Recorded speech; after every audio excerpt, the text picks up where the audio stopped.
Hello dear students, बहुत बहुत स्वागत है आज की वीडियो में। आज हम स्टार्ट करेंगे कंसाइनमेंट अकाउंट, एक इम्पॉर्टेंट टॉपिक। सीए फाउंडेशन और सीएमए फाउंडेशन दोनों एग्जाम में काफी ही इम्पॉर्टेंट टॉपिक है ये हमारा कंसाइनमेंट अकाउंट। कंसेप्चुअल एक्सप्लेनेशन मैं आपको दिखा रहा हूँ सामने, तो हम स्टार्ट करने जा रहे हैं एक टॉपिक कंसाइनमेंट अकाउंट। ठीक है, this topic start today consignment account.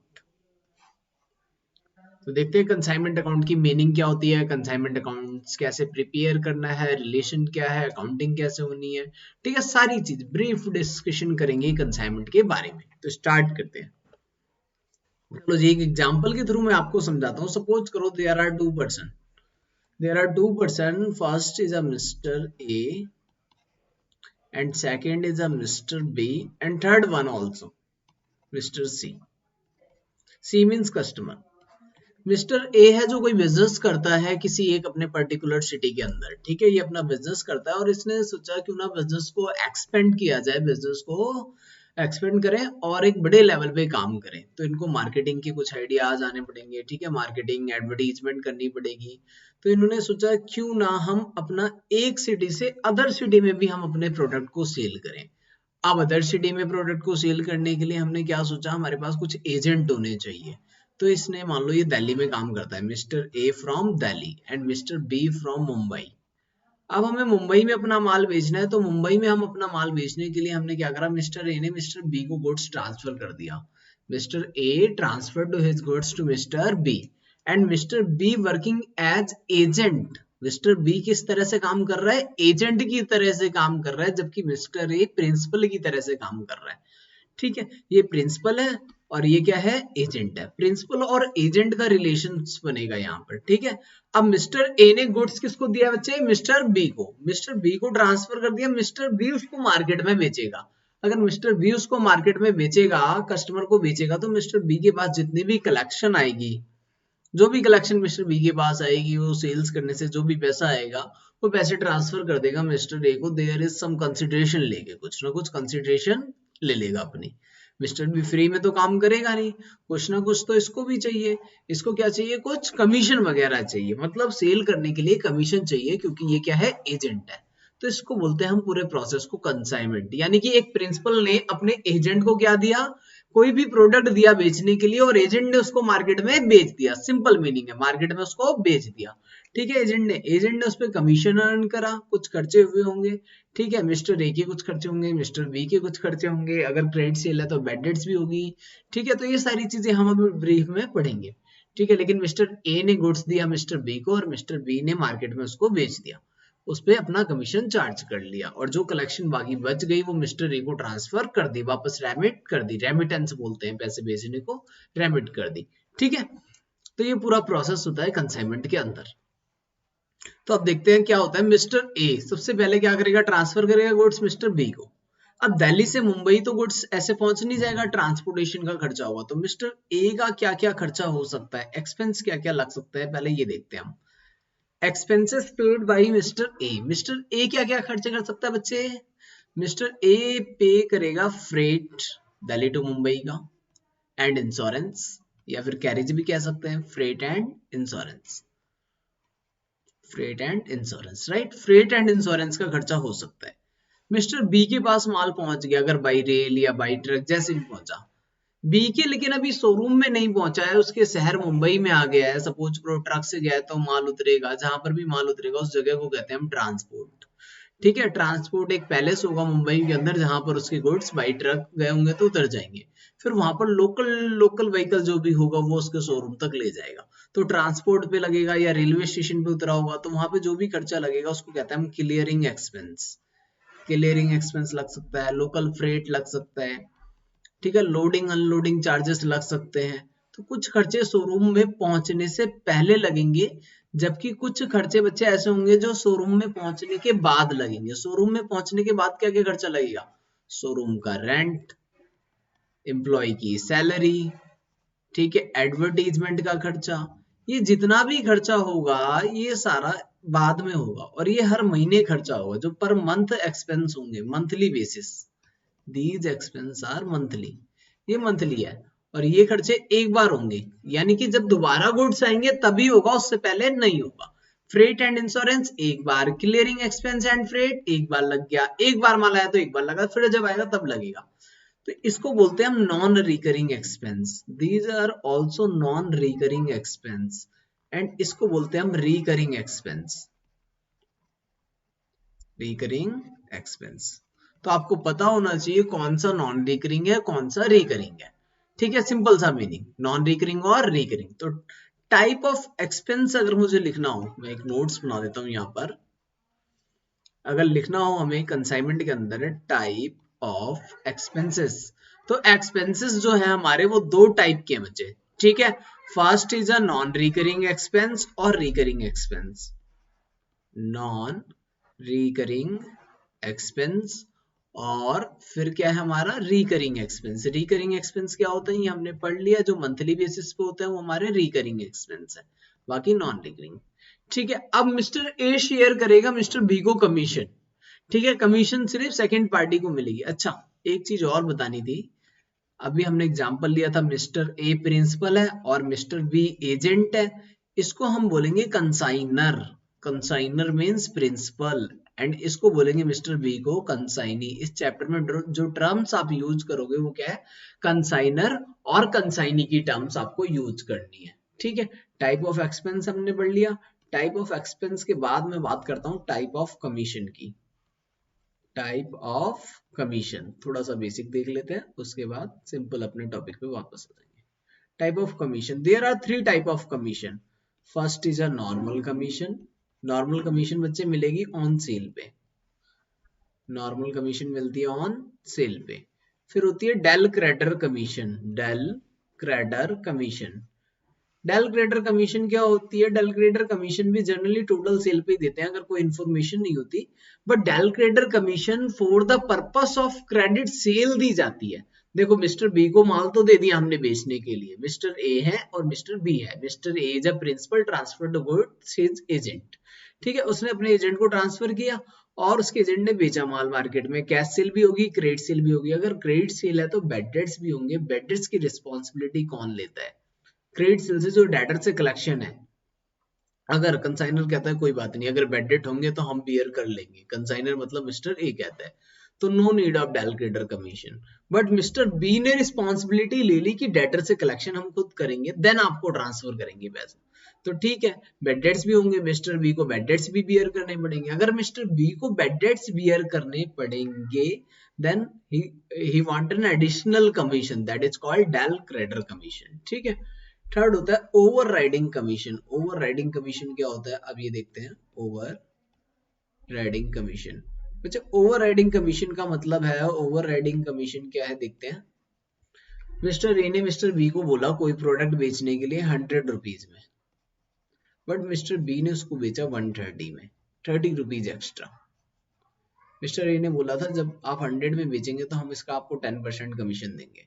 उसने कहा मैंने 30 एक्स्ट्रा बेचा है, 30 में कितना, मिस्टर ए ने कहा 30% ले लो, इसमें 20% ले लो, यानी there is some additional commission on additional amount, that is called overriding commission. यानी कि मिस्टर बी अपने एक्स्ट्रा एफर्ट्स लगा के अगर मिस्टर ए को एक्स्ट्रा प्रॉफिट दिलवाएगा तो उसमें से एक्स्ट्रा वाले अमाउंट में से जो कमीशन मिलेगा that is called overriding commission. ठीक है, उसको बोलते हैं हम ओवर राइडिंग कमीशन। ठीक है, बाकी अब फॉर्मेट की तरफ बात करें। फॉर्मेट, चलो फॉर्मेट भी देख लेते हैं साथ के साथ की फॉर्मेट बनता कैसे। अच्छा, दिल्ली से मुंबई माल अगर जा रहा होगा रास्ते में तो उसको बोलेंगे, अगर कभी एक्सीडेंट हो गया या कोई चोरी हो गई तो उसको बोलते हैं हम एबनॉर्मल लॉस। पहले एक बार फॉर्मेट देख लेते हैं, फॉर्मेट के बाद हम थोड़ी सी थ्योरी और देख लेंगे, फिर नेक्स्ट वीडियो से मैं आपको प्रैक्टिस करा दूंगा जब तक इसका कंसेप्ट क्लियर हो जाएगा। तो in the books of consignor हम बनाएंगे कंसाइनमेंट अकाउंट, यानी कि books of mister A, mister A की जो बुक्स होगी उसमें बनेगा कंसाइनमेंट अकाउंट। ठीक है, मिस्टर ए की बुक्स में हम बनाते हैं कंसाइनमेंट अकाउंट। तो कंसाइनमेंट अकाउंट कैसे बनता है ये देखते हैं। सबसे पहले कंसाइनमेंट अकाउंट, कंसाइनमेंट अकाउंट कौन बनाएगा, मिस्टर ए बनाएगा। इसमें एंट्री क्या क्या डालते हैं ये देखो। सबसे पहले लिखेगा मिस्टर ए, लिखेगा goods sent on consignment, goods Saint कि हमने गुड्स कितने के सेंड करे। ठीक है, फिर लिखेंगे हम अपने खर्चे, यानी कि मिस्टर ए जो खर्चा करेगा वो लिखेगा टू कैश। ए के जो खर्चे होंगे वो नॉन रिकरिंग है सारे के सारे, फ्रेट ट्रांसपोर्ट का जो भी खर्चा हुआ। फिर हम बी के खर्चे भी डाल देंगे, मैं बी ले लेता हूँ यहाँ पर, लेकिन कंसाइनी होता है ये। बी के जो भी खर्चे होंगे वो सारे के सारे हम यहाँ पे डाल देंगे, रिकरिंग हो या नॉन रिकरिंग हो, नो प्रॉब्लम। देन बी को हमने जितना भी कमीशन दिया होगा वो कमीशन भी हम यहाँ पर डाल देंगे, ठीक है। तो हम यहाँ पे क्या करते हैं, कमीशन डाल देते हैं, बी का कमीशन। तो डेबिट साइड में हमने सारे खर्चे लिखे। अब सेल किसने करी है, सेल्स करी है बी ने, तो हमने सेल्स की एंट्री भी डाल दी, सेल्स मेड बाय बी, जितनी भी सेल्स बी ने करी होगी। अगर एबनॉर्मल लॉस होगा तो उसकी एंट्री भी डाल देंगे यहाँ पर हम, एबनॉर्मल लॉस। एबनॉर्मल लॉस के बाद अगली एंट्री, अगर एबनॉर्मल लॉस पे क्लेम मिला होगा हमें तो क्लेम की एंट्री भी हम यहाँ पे डाल देंगे, क्लेम, ठीक है। फिर जो स्टॉक बच गया होगा, अनसोल्ड रह गया होगा, वो भी क्रेडिट में डालते हैं हम, stock on consignment, stock on consignment, यानी कि बचा हुआ स्टॉक जो अनसोल्ड है, ठीक है, अनसोल्ड स्टॉक कंसाइनमेंट। अब इसका टोटल कर देंगे। अच्छा, अब लोड वगैरह भी डालना है, गुड्स एंड पे क्या डालते हैं हम, लोड बाई लोड। लोड होता है जब कभी एडिशनल अमाउंट पे ट्रांसफर करते हैं तब डलता ही है, और क्लोजिंग स्टॉक पे भी लोड निकालेंगे, that is called stock reserve. बाकी ये क्वेश्चन में मैं आपको अच्छे से समझा दूंगा, अभी जस्ट नोट अ फॉर्मेट ओनली, ठीक है। तो लोड की कहानी अभी रहने देते हैं, बाकी सारी चीजें समझ लेते हैं। Profit, balancing figure is profit, और कुछ नहीं डालना आपको कंसाइनमेंट अकाउंट के अंदर, सिंपल, ठीक है। इस तरह से कंसाइनमेंट बनता है, यानी मिस्टर ए ने ट्रांसफर किया मिस्टर बी को गुड्स, उसकी एंट्री हमने सबसे पहले डाल दी। फिर मिस्टर ए ने जितना खर्चा किया वो डाल दिया, मिस्टर बी का खर्चा डाल दिया, मिस्टर बी को कमीशन कितना मिलेगा वो डाल दिया, बी ने सेल कितनी करी है। अगर दिल्ली से मुंबई जाते टाइम रास्ते में कोई लॉस हो गया हो तो वो एबनॉर्मल लॉस की एंट्री और उस पर मिलने वाला क्लेम, जो माल बच गया उसकी एंट्री स्टॉक ऑन कंसाइनमेंट की, ठीक है। Balancing figure will be profit, this is balancing figure, मैं यहाँ पे लिख देता हूँ बैलेंसिंग फिगर, ठीक है। ये बैलेंसिंग फिगर है और कुछ भी नहीं है, बहुत सिंपल सा कंसाइनमेंट, ठीक है। अब थोड़ी सी थ्योरी देखते हैं, ठीक है, थ्योरी रीड करते हैं, फिर नेक्स्ट वीडियो में हम प्रैक्टिस करेंगे क्वेश्चन की, कि कंसाइनमेंट में कैसे क्वेश्चन आते हैं, किस तरह से एग्जाम में आता है, एग्जाम के क्वेश्चन की भी प्रैक्टिस करेंगे, ठीक है। चलिए जी स्टार्ट करते हैं। देखिए, सबसे पहले meaning of consignment account. Meaning अगर मैं बात करूं कंसाइनमेंट अकाउंट की, मीनिंग क्या है मैंने ऑलरेडी आपको बता दिया, जो बताया है वही है, देखो same. When goods are sent by the owner, owner ने सेंड किया, यानी या फिर प्रिंसिपल, ऑनर और प्रिंसिपल एक ही बात है, यानी कि मिस्टर ए, जो मिस्टर ए है वो सेंड करेगा मिस्टर बी को, यानी अपने एजेंट को, यही लिखा होगा, to his agent or any other representative to condition that selling goods on his behalf, यानी ए के बिहाफ पे माल कौन बेचेगा, मिस्टर बी बेचेगा, for which the latter will be given commission at a specified rate as a remuneration, it is called consignment, very very simple definition। यानी mister A transfer to good mister B and mister B sold on behalf of mister A, ठीक है। And mister B को क्या मिलेगा, there some commission मिल जाएगा कुछ, ठीक है, स्पेसिफाइड रेट पे। तो ये पढ़ ली हमने definition of the consignment, simple सी डेफिनेशन, ठीक है। अगला टॉपिक कुछ कैरेक्टर्स हैं, कैरेक्टर्स में देखते हैं। The goods are sent by the consignor, सबसे पहले यही बताया था मैंने, मिस्टर ए ने ट्रांसफर किए गुड्स किसको, मिस्टर बी को, राइट। मिस्टर ए ने ट्रांसफर किए थे गुड्स मिस्टर बी को। Then next, for the purpose of sale, ठीक है। The relationship between the consignor and the consignee is a principal और एजेंट, बहुत इंपॉर्टेंट, सीएमए वाले बच्चे याद रखेंगे इसको, बहुत इंपॉर्टेंट है ये, थ्योरी में आता है एमसीक्यू में, कि रिलेशन क्या होता है कंसाइनर कंसाइनी का, principal and agent. consignment is a not a sale of goods, consignee act as per the instruction of the consigner, consignee वही करेगा जो consigner कहेगा, consignee has the right to receive commission on goods sold and honor हमेशा consigner ही रहेगा। But देखो mister A ने transfer तो कर दिए गुड्स मिस्टर बी को, it does not mean he sold the goods, उसने सोल्ड नहीं करे हैं गुड्स, ओनली ट्रांसफर करे हैं, बेचने के लिए दिए, भाई बेच दो मार्केट में, ऑनर वही है मिस्टर ए, ठीक है, उसके पास ये सारा राइट। कुछ इंपॉर्टेंट टर्म्स देखते हैं कंसाइनमेंट की। Consignment, when goods are sent by the consignor to consignee for the purpose of sale on which he will be entitled to receive commission, it is called consignment. In this goods sent by the consignor to consignee is called as outward consignment for consignee. It is inward consignment. देखो क्या लिखा हुआ है, इसका मतलब क्या है? Mister A ने ट्रांसफर कर दिया मिस्टर बी को goods, this is called outward consignment. Mister B ने रिसीव कर लिया, एजेंट है, इसको इनवर्ड कंसाइनमेंट, बस और कुछ नहीं. फिर कंसाइनर कौन होता है? कंसाइनर जो गुड्स भेजता है. The person who send the goods to the agent for the purpose of sale is called consignor या फिर प्रिंसिपल. कंसाइनी मीन्स बहुत सिंपल है ना, बिल्कुल इजी. अब कंसाइनी देखते हैं. The person to whom goods are sent on consignment is called consignee. ठीक है, जिसको गुड्स मिलेंगे वो क्या होगा? कंसाइनी होगा, और कंसाइनी ही मार्केट में बेचेगा. ठीक है, अगले टॉपिक्स पे आते हैं. देखिए commission, fourth point is a commission. Commission मैंने आपको पहले ही बता दी. कमीशन कब मिलेगी? On sale of goods consignee is entitled to receive consideration is called commission. It is of 3 types. First is ordinary commission, लिखा है मैंने आपको नॉर्मल कमीशन के नाम से बताया था, that is called also ordinary commission. Consignee is given commission on the selling price of goods sold to its invoice price as a specified percentage. Suppose करो मिस्टर ए ने कोई गुड्स ट्रांसफर करे mister B को, right? अब mister B को बोला 100 रुपए में बेच देना, उसने चाहे जितने में बेचा, मैंने कहा उसको 10% दे दूंगा आपको, that is called ordinary commission, और कुछ नहीं है. और कुछ भी नहीं है. ऑर्डिनरी कमीशन का मतलब सेल्स पे देना कमीशन. ठीक है, अब डेलक्रेटर कमीशन भी मैंने आपको बताया था for the purpose of credit sale and bad debts. ठीक है, डेलक्रेटर कमीशन कब देंगे? जब मिस्टर बी ने क्रेडिट में सेल किया होगा और जो बैड डेट होने वाले हैं उसको कंपनसेट करने के लिए डेलक्रेटर कमीशन दिया जाता है. बैड डेट हो या ना हो वो इसका लग है. देखते हैं. If consignee has given the right to sell on credit by the consignee is the consignor, there is possibility of bad debts. Bad debt की कंसाइनी को राइट मिला, कहां से? कंसाइनर से. तो बैड डेट्स भी हो सकते हैं. In such case this loss is to borne by the consignor. अब क्या करेगा? कंसाइनर को क्या लॉस बियर करना पड़ेगा. In case consignee undertake the responsibility, consignee ने कहा नहीं ये रिस्पॉन्सिबिलिटी मैं ही ले लेता हूं for collecting the debt and bear the losses of bad debt. ठीक है, बैड डेट को बियर करने का. और in such a case he will receive additional commission, उसको जो भी मिलेगा that is certain rate which is called del credere commission. This commission is also calculated on total sales in absence of any clear information. जो मैंने आपको starting में बताया था वो नोट जरूर कर लेना है, चाहे यहाँ से नोट कर लो या वहां से कर लो, एक ही बात है. ठीक.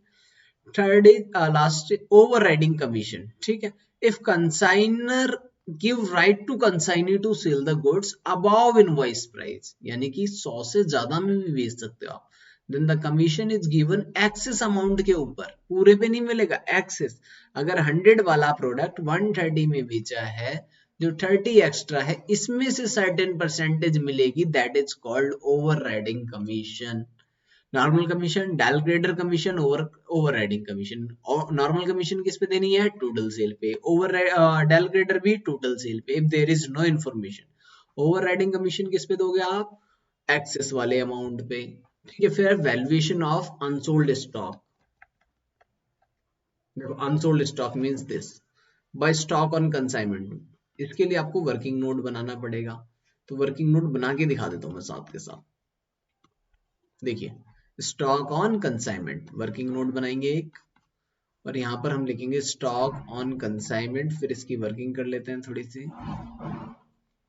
ठीक है, स्टॉक ऑन कंसाइनमेंट, जो माल बच गया, जो बेचा नहीं हमने. ठीक है, सबसे पहले लिखेंगे कितना स्टॉक है, cost of stock, cost of stock, plus करेंगे बच्चे इसमें non recurring expense both parties के प्रपोर्शन बेसिस पे. नॉन रिकरिंग एक्सपेंस इसमें ऐड ऑन कर देंगे प्रपोर्शनेट बेसिस पे बोथ पार्टीज के, कंसाइनर के भी और कंसाइनी के भी. ठीक है, तो यही बात लिखी हुई है, बाकी हम न्यूमेरिकल्स में सीख लेंगे इसको कैसे करना है. देखो यहाँ पे क्या लिखा है. It is necessary to calculate the value of unsold stock so that such unsold stock is brought in the balance sheet of the consignor. Valuation of unsold stock is done as under. कैसे करना है देखें. First point, actual value of unsold stock at cost price और market price whichever is less. Stock को तो हमेशा वैसे भी कॉस्ट प्राइस और market price whichever is lower पे ही रिकॉर्ड किया जाता है। बिल्कुल सिंपल सी बात है, ठीक है ना। इस पे हम किस पे रिकॉर्ड करते हैं, इसी पे रिकॉर्ड करते हैं, whichever is lower as per accounting standard 2 लगता था ना। Add proportionate expense incurred by the consignor such as freight, carriage on purchase, export and import duties, loading charges।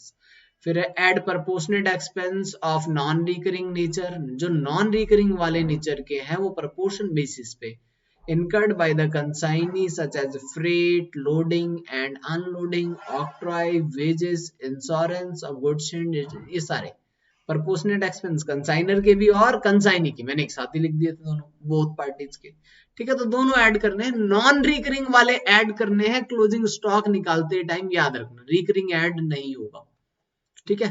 अब देखते हैं अगला part, loss of good Saint on consignment. ये भी देखा था हमने, क्रेडिट में डाला था। अगर एबनॉर्मल लॉस है तो नॉर्मल लॉस की ट्रीटमेंट आपको नहीं करनी है, लेकिन अगर एबनॉर्मल लॉस है it should be appear in the consignment account, ठीक है। एबनॉर्मल लॉस अपीयर होगा कंसाइनमेंट अकाउंट में, क्रेडिट साइड में आएगा, लेकिन नॉर्मल लॉस की कभी भी एंट्री नहीं आएगी, किसी भी अकाउंट में नहीं आती, ठीक है। तो यहाँ पे भी नहीं आएगी। देखते हैं, when some of the goods sent on consignment are lost, खो गए, on the way or in transit or damaged or stolen, चोरी हो गए, its treatment in books depend on the nature and type of loss। Depend करेगा किस पे, nature पे, कि वो नॉर्मल है या abnormal. according to the loss may be normal or abnormal, if there normal loss then no recording, abnormal loss it should be appear in the credit side of the consignment account। अब normal loss पे आ जाओ। Normal loss क्या होता है, जिसपे हमारा control नहीं होता, ऐसे लॉस को बोलते हैं हमारा नॉर्मल लॉस।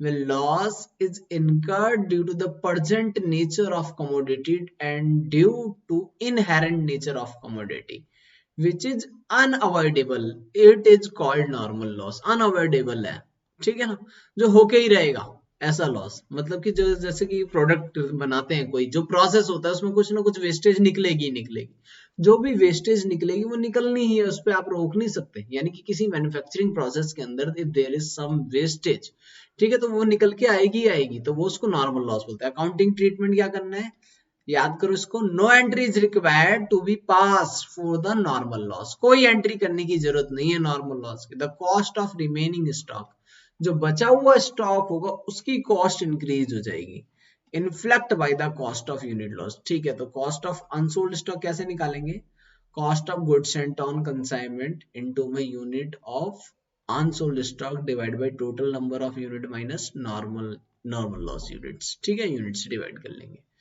ठीक है। इसका मतलब जैसे मैंने बोला 1000 यूनिट भेजी थी हमने 100 रुपए वाली, तो 1 लाख रुपए का गुड्स ट्रांसफर हुआ, रास्ते में 100 यूनिट खराब हो गई, तो कितनी यूनिट पहुंची होगी कंसाइनी के पास, 900 यूनिट। तो कह रहा है वो कि इसको 900 यूनिट से डिवाइड कर लेना, तब आएगा कॉस्ट पर यूनिट, 1000 यूनिट से डिवाइड मत करना, बस यही लिखा देखो, cost of goods sent on consignment divide by total number of unit minus normal loss of unit. यानी टोटल यूनिट्स थे 1000 माइनस अगर 100 यूनिट खराब हो गए तो 900 यूनिट से ही डिवाइड होगा। अनसोल्ड स्टॉक 1 यूनिट की कॉस्ट आ गई, अब जितने मर्जी की निकाल लो, 1 यूनिट की पता है। अब मैंने कहा 900 में से 700 यूनिट तो बेच दी, 200 यूनिट बची हुई है, तो 200 यूनिट से मल्टीप्लाई कर दो, 200 यूनिट की वैल्यू आ जाएगी, ठीक है। नेक्स्ट टॉपिक देखते हैं हम, एबनॉर्मल लॉस का क्या करना है बच्चे। Abnormal loss, the loss of stock which is due to carelessness or abnormal reason is called normal loss। यानी हमारी मिस्टेक थी, कुछ गलती थी, उसकी वजह से क्या हुआ, एक एबनॉर्मल लॉस हो गया। This loss is calculated as under, कैसे निकालते हैं, लॉस इन ट्रांजिट हो सकता है, loss of stock that occurred before the goods reach the consignee where. यानी माल कंसाइनर ने कंसाइनी को ट्रांसफर कर दिया बट वहां तक पहुंचा नहीं है, पहुंचने से पहले ही loss in transit. In that case to get the value of an abnormal loss, proportionate share of the consignor expense are to be added in the cost of stock loss. Simple सी बात लिखी हुई है कि अगर रास्ते में कोई नुकसान हो गया तो उसकी गुड्स की कॉस्ट लिखो, फिर जितने खर्चे हो चुके हैं नॉन रिकरिंग वाले जो हो चुके हैं अभी तक, वो एड ऑन कर दो प्रपोर्शन बेसिस पे बस। Consignee expense are not include, लेकिन loss of stock in the consignee godown में अगर होता है, in this case value of abnormal loss is calculated the cost of good destroyed by adding proportionate expense of the consignor as well as a proportionate non recurring यानी कि direct expense of the consignee। अगर godown में loss होता है जाने के बाद तब भी एबनॉर्मल लॉस वैसे ही निकलेगा, बस कंसाइनी वाला खर्चा भी ऐड होगा अब। ठीक है, next topic, fall in the market price of stock, कि अगर मार्केट का प्राइस कम हो गया स्टॉक का तो क्या करना है। If the market price of unsold stock is less then the cost price it will be value at market price. ठीक है, it means if any goods are lying either with the agent और with consignor it is cost to reduce कर देना। यानी कि जो goods ए ने B को दिए थे 100 पीस दिए थे, सपोज करो 1000 रुपीज वाले, राइट। अब उसकी मार्केट में वैल्यू 900 हो गई, मार्केट वैल्यू कम होके 900 हो गई, तो जो गुड्स बचे होंगे उसकी वैल्यू हम 900 पे करेंगे, 1000 पे नहीं करेंगे। ये लिखा हुआ है, if the market price of unsold stock is less then it's cost it will be value at market price. It means if any goods are lying either with the agent or with consignor its cost is reduced, उसकी cost कम कर लेंगे। ठीक है, next is, ठीक है, तो ये हमने सारे टॉपिक्स यहाँ तक पढ़ लिए। यहाँ तक कोई प्रॉब्लम है तो आप मुझे बता सकते हैं। ठीक है, अगर कोई प्रॉब्लम हो तो हम एक वीडियो और ले लेंगे इस पे। बाकी नेक्स्ट वीडियो में से क्या करेंगे, अब हम अगली वीडियो में क्वेश्चंस की प्रैक्टिस करेंगे। आज की वीडियो में इतना ही। Okay, thank you.